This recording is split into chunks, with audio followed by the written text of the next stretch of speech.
Welcome back to Audiobooks by Bella. The Remarkable Rocket by Oscar Wilde, Part 2.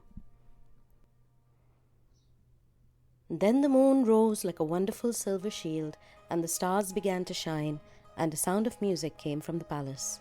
The prince and princess were leading the dance. They danced so beautifully that the tall white lilies peeped in at the window and watched them, and the great red poppies nodded their head and bade time. Then 10 o'clock struck, and then 11, and then 12, and at the last stroke of midnight, everyone came out on the terrace, and the king sent for the royal pyrotechnist. "Let the fireworks begin," said the king, and the royal pyrotechnist made a low bow and marched down to the end of the garden. He had 6 attendants with him, each of whom carried a lighted torch at the end of a long pole. It was certainly a magnificent display.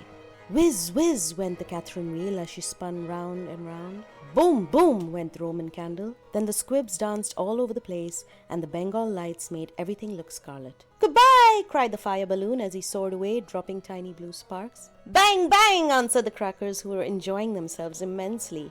Everyone was a great success except the Remarkable Rocket. He was so damped with crying that he could not go off at all. The best thing in him was the gunpowder, and that was so wet with tears that it was of no use. All his poor relations, to whom he would never speak except with a sneer, shot up into the sky like wonderful golden flowers with blossoms of fire. "Huzzah! Huzzah!" cried the court, and the little princess laughed with pleasure. "I suppose they are reserving me for some grand occasion," said the rocket.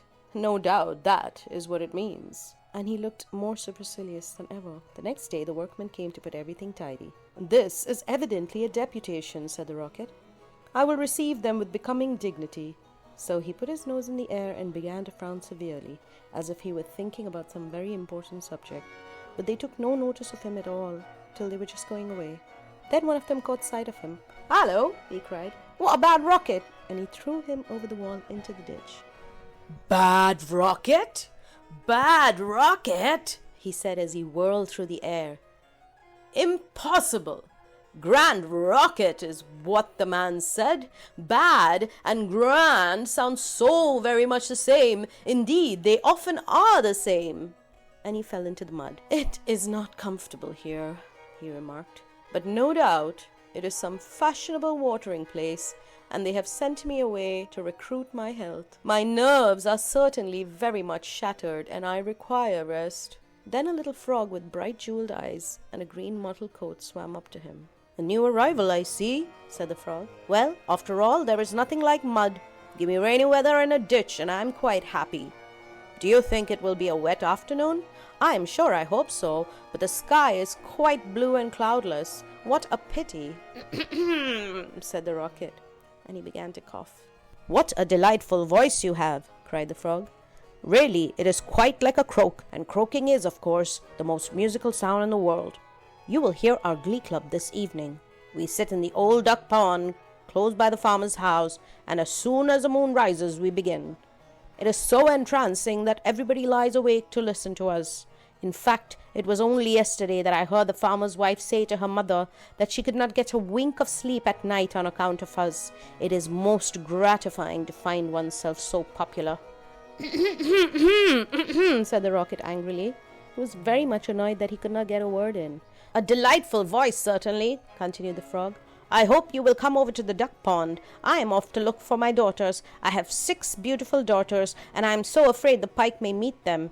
He is a perfect monster and would have no hesitation in breakfasting off them. Well, goodbye. I have enjoyed our conversation very much, I assure you." "Conversation indeed," said the rocket.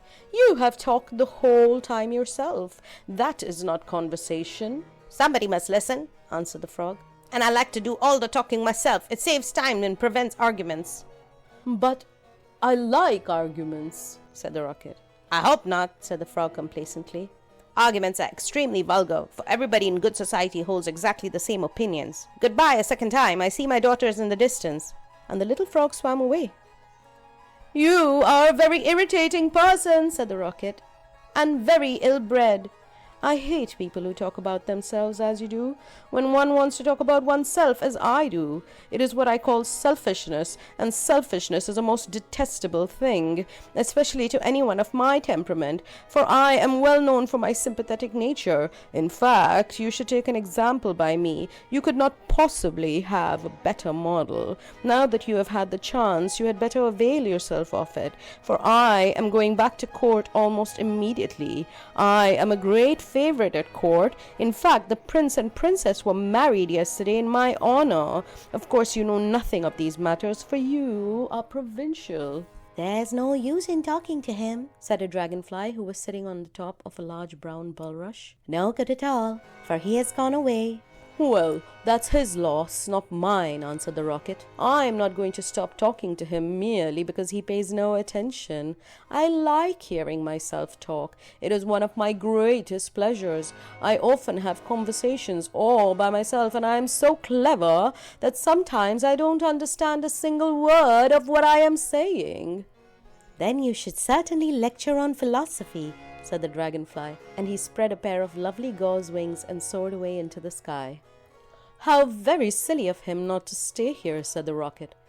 I'm sure that he has not often got such a chance of improving his mind. However, I don't care a bit. Genius like mine is sure to be appreciated some day. And he sank down a little deeper into the mud. After some time, a large white duck swam up to him. She had yellow legs and webbed feet and was considered a great beauty on account of her waddle. "Quack, quack, quack," she said. "What a curious shape you are. May I ask, were you born like that, or was it the result of an accident?" It is quite evident that you have always lived in the country, answered the rocket. Otherwise, you would know who I am. However, I excuse your ignorance. It would be unfair to expect other people to be as remarkable as oneself. You will no doubt be surprised to hear that I can fly up into the sky and come down in a shower of golden rain. "I don't think much of that," said the duck, "as I cannot see what use it is to anyone.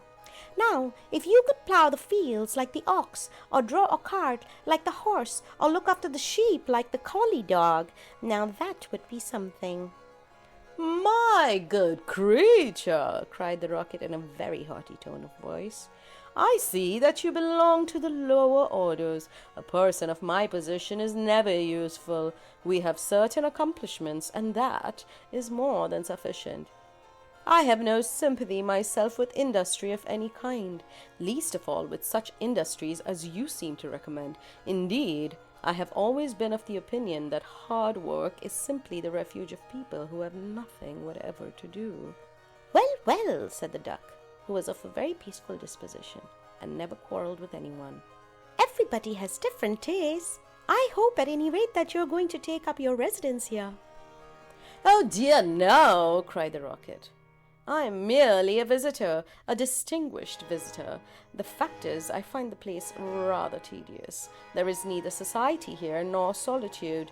In fact, it is essentially suburban. I shall probably go back to court, for I know I am destined to make a sensation in the world." "I had thoughts of entering public life once myself," remarked the duck.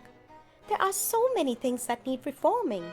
Indeed, I took the chair at meetings some time ago, and we passed resolutions condemning everything that we did not like. However, they did not seem to have much effect. Now I go in for domesticity and look after my family." "I am made for public life," said the rocket, "and so are all my relations, even the humblest of them. Whenever we appear, we excite great attention. I have not actually appeared myself, but when I do so, it will be a magnificent sight. As for domesticity, it ages one rapidly and distracts one's minds from higher things." "Ah, the higher things of life. How fine they are," said the duck. "And that reminds me of how hungry I am." And she swam away down the stream, saying quack, quack, quack. "Come back! Come back!" screamed the rocket. "I have a great deal to say to you." But the duck paid no attention to him. "I am glad that she has gone," he said to himself. "She has a decidedly middle-class mind." And he sank a little deeper still into the mud and began to think about the loneliness of genius. And suddenly, 2 little boys in white smocks came running down the bank with a kettle and some faggots. "This must be the deputation," said the rocket, and he tried to look very dignified. "Hello!" cried one of the boys. "Look at this old stick. I wonder how it came here." And he picked the rocket out of the ditch. "Old stick," said the rocket. "Impossible. Gold stick. That is what he said. Gold stick is very complimentary. In fact, he mistakes me for one of the court dignitaries." "Let us put it into the fire," said the other boy. "It will help boil the kettle." So they piled the faggots together and put the rocket on top and lit the fire.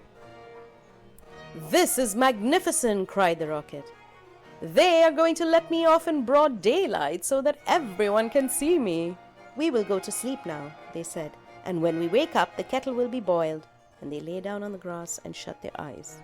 The rocket was very damp, so he took a long time to burn. At last, however, the fire caught him. "Now I am going off," he cried, and he made himself very stiff and straight.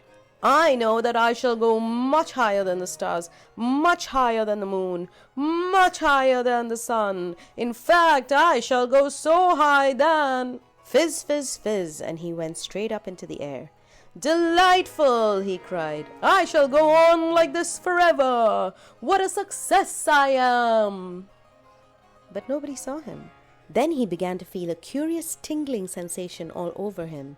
"Now I'm going to explode," he cried, "and I shall set the whole world on fire and make such a noise that nobody will talk about anything else for a whole year." And he suddenly did explode. Bang, bang, bang went the gunpowder. There was no doubt about it. But nobody heard him, not even the 2 little boys, for they were sound asleep.